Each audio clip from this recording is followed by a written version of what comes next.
Assalamualaikum warahmatullahi wabarakatuh. Bismillahirrahmanirrahim.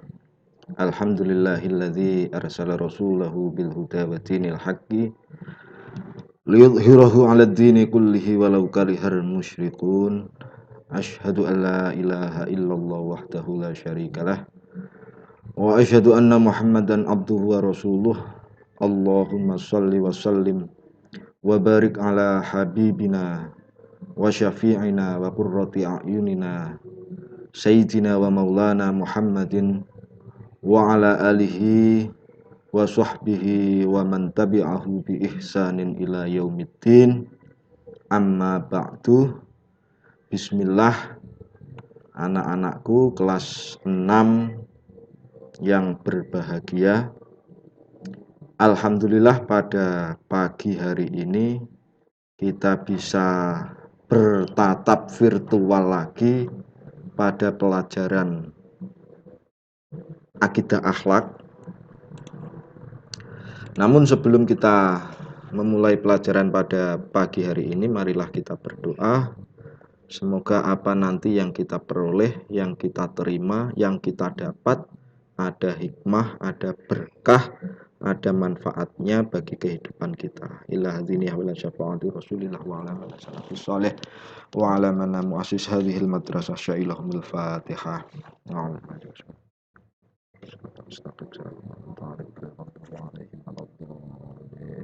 Amin. Oke, bismillah. Bagaimana kabarnya anak-anakku? Sehat? Alhamdulillah sehat. Kalau ada yang sakit, ya semoga lekas sembuh. Semoga tetap diberi nikmat kesehatan, diberi semangat. Ya wajar lah kalau orang itu kan nggak mungkin sehat terus, ya ada sakit juga kadang.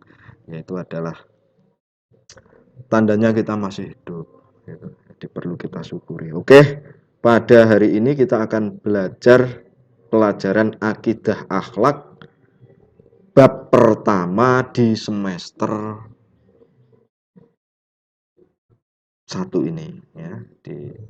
Ini pertemuan pertama akidah akhlak kelas 6.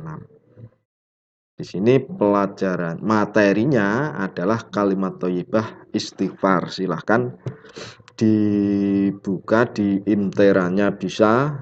Materi ada di materi pertama akidah akhlak kelas 6 semester 1, kemudian diklik kalimat thayyibah istighfar. Ini di materi pertama di bab 1, atau di LKS sampean itu juga, atau di buku paket. Jadi sama saja, tapi di sini saya menggunakan Intera, isinya ya sama saja sebenarnya.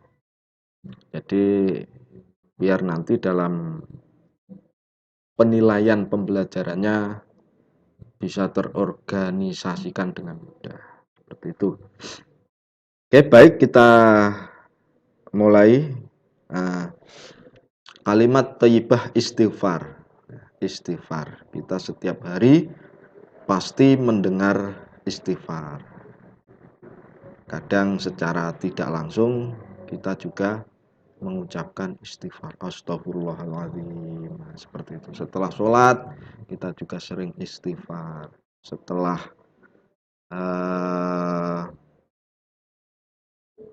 mengalami kejadian apa gitu yang mungkin kita merasa salah, ya kadang-kadang kita istighfar. Nah, sebenarnya apa sih pengertian istighfar?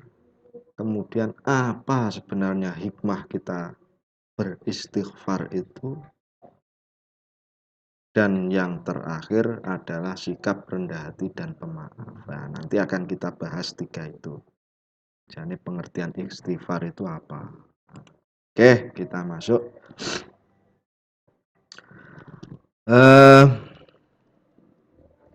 Istighfar.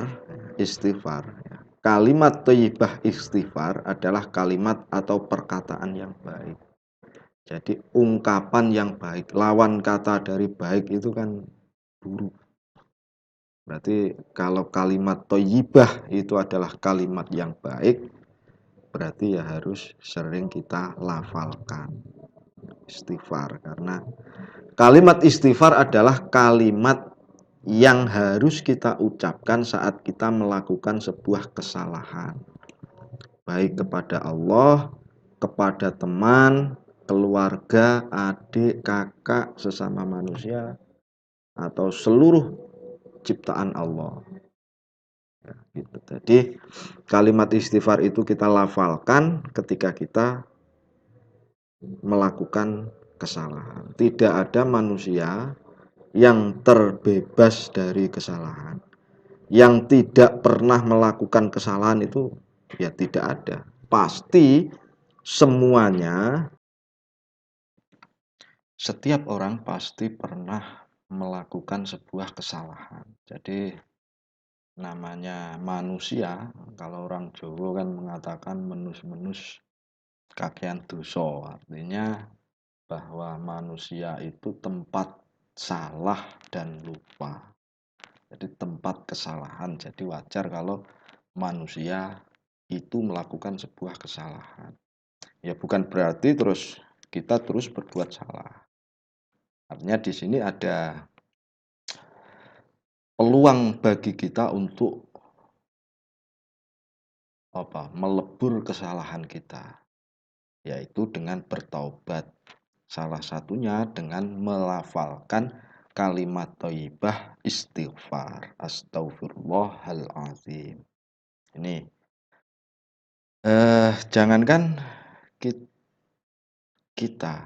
jangankan kita, Nabi pun pernah melakukan kesalahan. Contoh Nabi Adam misalnya, pernah melakukan kesalahan sampai diusir ke dunia. Akhirnya beliau tobat. Ada lagi Nabi Yunus, juga pernah melakukan kesalahan kepada meninggalkan kaumnya. Akhirnya dimakan ikan dan bertobat.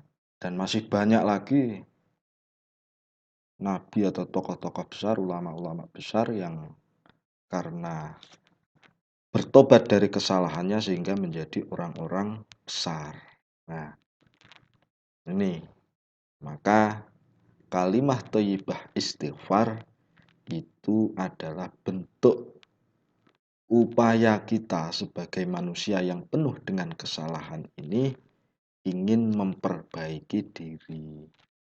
Ya, sebenarnya ya kita ini nggak ada baiknya, itu nggak ada. Kalaupun ada, ya karena semata-mata kesalahan kita, aib kita itu ditutupi oleh Allah, sehingga kita dipandang manusia lain menjadi orang yang baik, menjadi orang yang apian. Ya, mungkin saya misalnya, ya kelihatannya bagus, kelihatannya baik.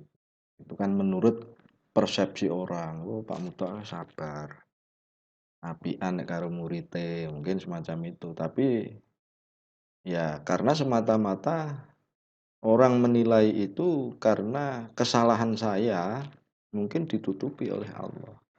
Ya sama, kita semua juga seperti itulah. Inilah maka kita dianjurkan setiap saat mengucapkan istighfar. Kalau bisa ya jangan menunggu kita berbuat salah ya. Salah Pak, angger salah ya maca istighfar ya. Ya bukan seperti itu. Karena istighfar itu adalah bentuk taubat. Yang namanya taubat itu kan mengakui kesalahan, kemudian memohon ampunan dan tidak mengulangi perbuatan. Nah, ini termasuk taubat ya, tapi nek saiki nggih kesalahan ngakune tobat sesuk salah nah ya itu bukan taubat namanya ya, kapok lombok itu katanya orang itu. Innallaha yuhibbut tawwabina wa yuhibbul mutatahhirin. Sesungguhnya Allah itu menyukai orang yang bertaubat dan yang dan menyukai orang-orang yang menyucikan diri. Menyucikan diri artinya ya mau mengakui kesalahan. Karena sulit kadang kita itu kalau berbuat salah, baik itu terhadap sesama manusia atau kepada Allah, itu kita kadang berusaha untuk menutupi. Kita tidak mau mengakui. Nah, ini yang bahaya. Ini kalau dalam eh, perspektif psikologi, ini orang yang suka lari dari tanggung jawab. Jadi kita kalau berbuat kesalahan, kita harus berani mengakui kesalahan, kemudian meminta maaf dan tidak akan mengulangi lagi. Artinya memperbaiki diri. Nah, marilah setelah pelajaran ini selesai, kita bisa mengingat-ingat kesalahan apa saja yang pernah kita lakukan. Tuh, baik itu kesalahan kepada Allah, misalnya mambengi lali gak salat isya, mambeng subuh mengenai salat subuh kawanen, ataupun kesalahan kita terhadap kedua orang tua kita. Wah, ini aku nyentak-nyentak ibuku, jaluk sangurat dikek-kei misalnya. Seperti itu. Ya, kita introspeksi diri terhadap kesalahan-kesalahan yang sudah pernah kita perbuat. Sehingga kita tidak akan mengulangi lagi. Seperti itu. Nah, beberapa ulama telah menuliskan tentang beberapa syarat agar tobat diterima. Ini menurut ulama, beberapa ulama, agar tobat kita itu diterima, agar pengakuan salah kita kepada Allah itu diterima oleh Allah, ya yang pertama kita harus berhenti dari kesalahan atau dosa yang diperbuat. Kemudian menyesali atas perbuatan yang telah dilakukan. Jadi menyesal, ketun ya Allah, aku ndingi mari nukari kancaku. Saiki cai loro. Wah, misalnya seperti itu. Kita harus besok ben aku gak nakal neh, nah, semacam. Niat bersungguh-sungguh itu tidak mengulangi. Nah, jadi 3 itu harus kita lakukan. Kemudian menyelesaikan urusan dengan orang yang pernah dizolimi. Kemudian minta maaf. Sepurone ya diingin awakmu tak lok-lok nih. Wes aku tidak akan mengulangi lagi. Aku tidak akan eh, baleni neh. Nah, semacam itu. Sedangkan istighfar merupakan bagian dari taubat. Ya, dari istighfar itu bagian dari taubat.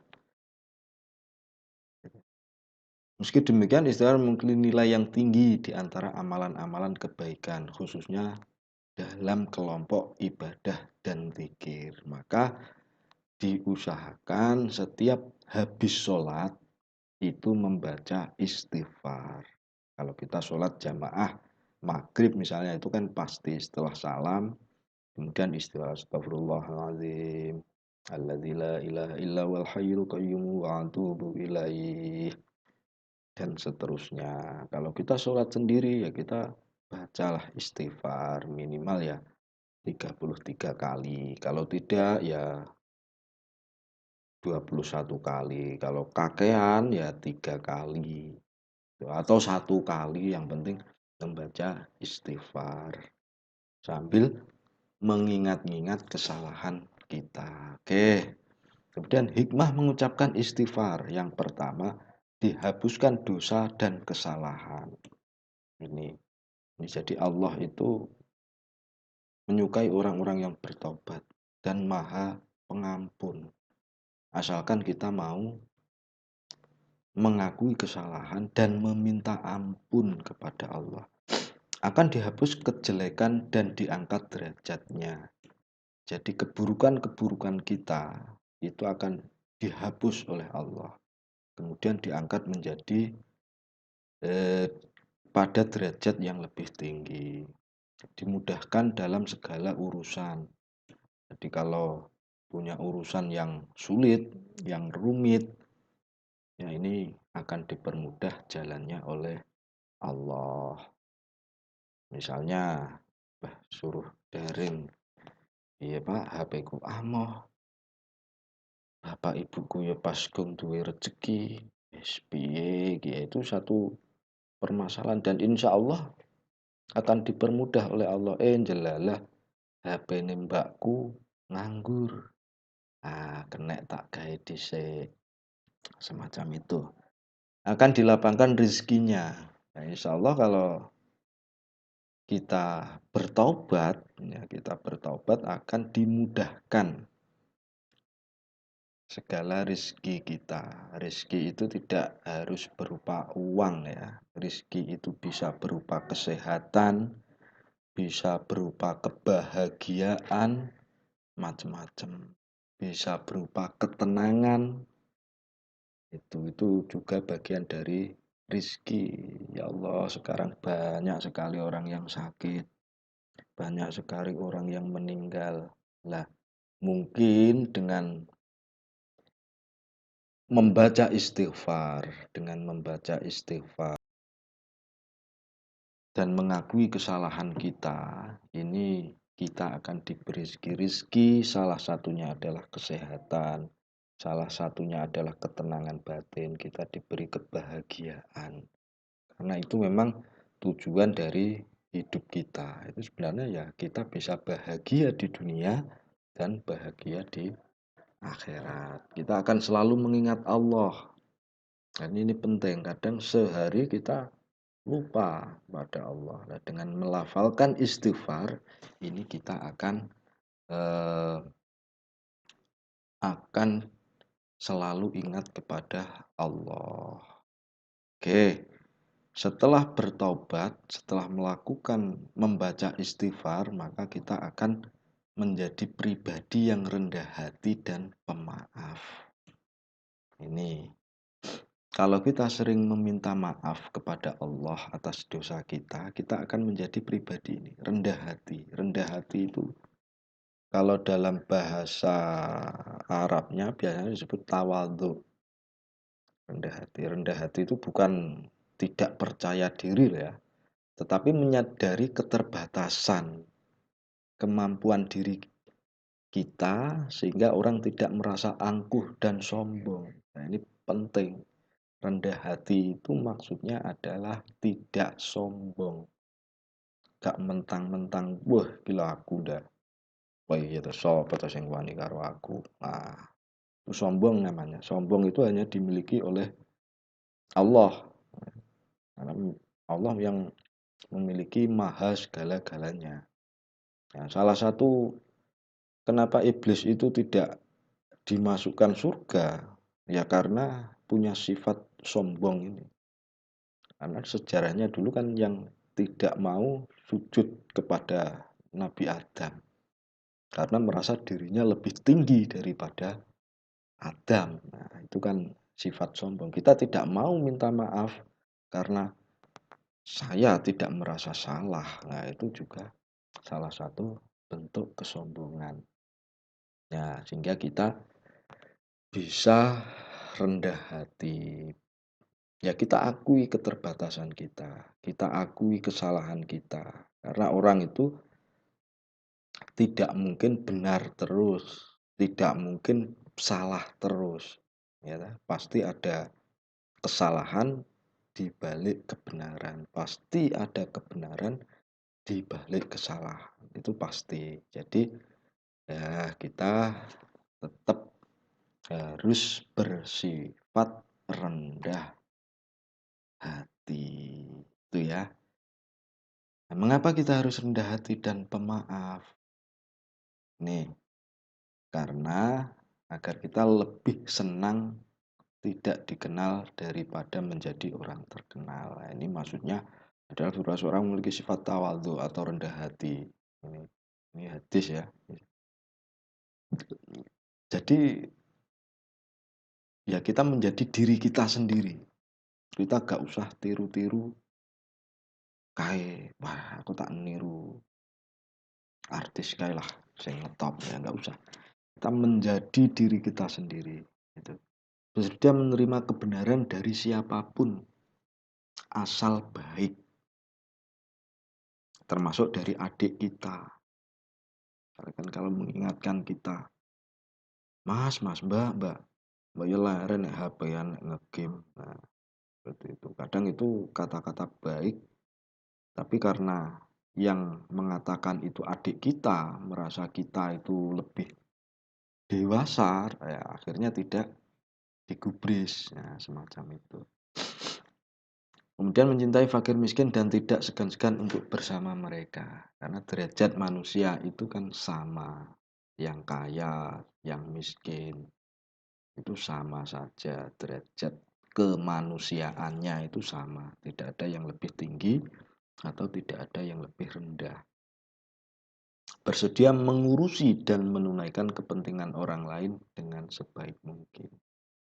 Ya, artinya kita itu harus bisa berbuat baik, bermanfaat kepada orang lain. Karena sebaik-baiknya manusia itu adalah yang bisa berbuat baik atau bermanfaat kepada orang lain. Karena fungsi manusia itu kan semacam itu. Jadi kalau manusia sudah kehilangan fungsi kemanusiaannya itu ya bermanfaat pada orang lain. Wis gak enek manfaate belas ya berarti sama manusia itu dengan orang yang mati. Sama dengan lampu itu ya. Lampu itu akan bermanfaat ketika bisa menerangi. Kalau sudah tidak bisa menerangi berarti kan lampu itu mati. Nah, manusia juga semacam itu. Manusia apabila bisa berfungsi kemanusiaannya, yaitu bermanfaat kepada manusia yang lain, maka manusia itu masih hidup. Tapi kalau tidak ada fungsinya sama sekali, malah merepotkan, malah menjengkelkan, malah macam-macam ya, anggap saja mati. Oke, itu saja pertemuan kita kali ini. Kemudian yang terakhir tugas ya, tugas. Jadi nanti sampean buka imterannya masing-masing, diklik pelajaran akidah akhlak kelas 6 semester 1, kemudian dipilih bab 1 kalimat thayyibah istighfar, kemudian ditari soal pilihan ganda 1. Oke, soal pilihan ganda 1 silahkan dikerjakan. Passwordnya itu adalah Bayu ya, Bayu ini saya blok ini. B kecil, A besar, Y besar, U kecil. Silahkan dikerjakan, nanti nilainya akan saya masukkan. Jadi cukup pilihan ganda saja. Silahkan dikerjakan, bisa buka-buka buku. Ini soalnya agak sulit ya.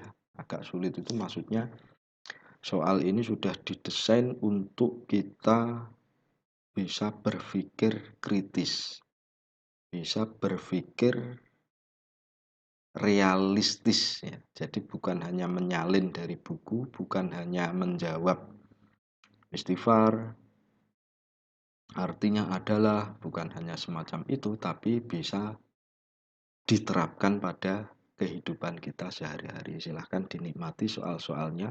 Kalau ada hal yang kurang jelas, bisa ditanyakan di chat grup ya. Nanti insya Allah kalau saya bisa ya saya jawab, kalau saya tidak bisa ya akan saya tanyakan dulu kepada yang lebih mampu. Oke, itu saja. Semoga ada manfaatnya, semoga ada hikmahnya, semoga ada berkahnya. Wallahu muwaffiq ila aqwamit thoriq.